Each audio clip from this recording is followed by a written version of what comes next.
بسم اللہ الرحمن الرحیم۔ اللہ کے نام کے ساتھ شروع جو بڑا مہربان اور نہایت رحم فرمانے والا ہے۔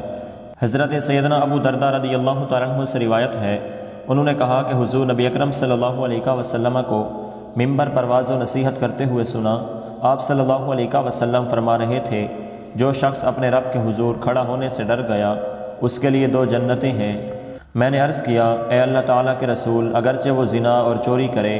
آپ صلی اللہ علیہ وسلم نے دوسری مرتبہ فرمایا، جو شخص اپنے رب کے حضور کھڑا ہونے سے ڈر گیا اس کے لیے 2 جنتیں ہیں۔ میں نے دوسری مرتبہ عرض کیا، اللہ کے رسول، اگرچہ وہ زنا اور چوری کرے؟ آپ صلی اللہ علیہ وسلم نے تیسری مرتبہ فرمایا، جو شخص اپنے رب کے حضور کھڑا ہونے سے ڈر گیا اس کے لیے 2 جنتیں ہیں۔ تو میں نے بھی تیسری مرتبہ عرض کیا، اللہ تعالیٰ کے رسول، اگرچہ وہ زنا اور چوری بھی کرے؟ آپ صلی اللہ علیہ وسلم نے فرمایا، اگرچہ ابو درداء کی ناک خاک آلود ہو۔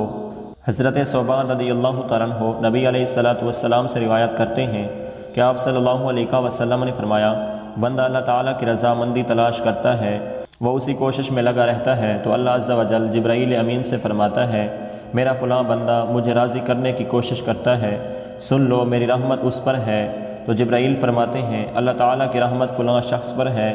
پھر حاملین عرش یہی کہتے ہیں، اور پھر ان کے آس پاس والے یہی کہتے ہیں، حتیٰ کہ 7 آسمان والے یہی اعلان کرتے ہیں، پھر اس کی وجہ سے وہ رحمت زمین پر اترتی ہے۔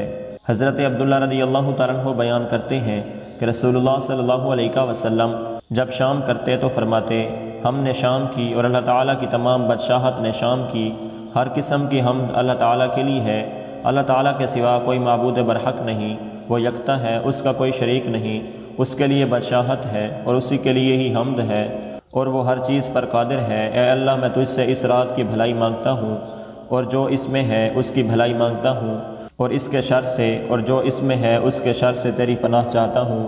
اے اللہ، میں کاہلی، بڑھاپے کی خرابی، دنیا کے فتنے اور قبر کے عذاب سے تیری پناہ چاہتا ہوں۔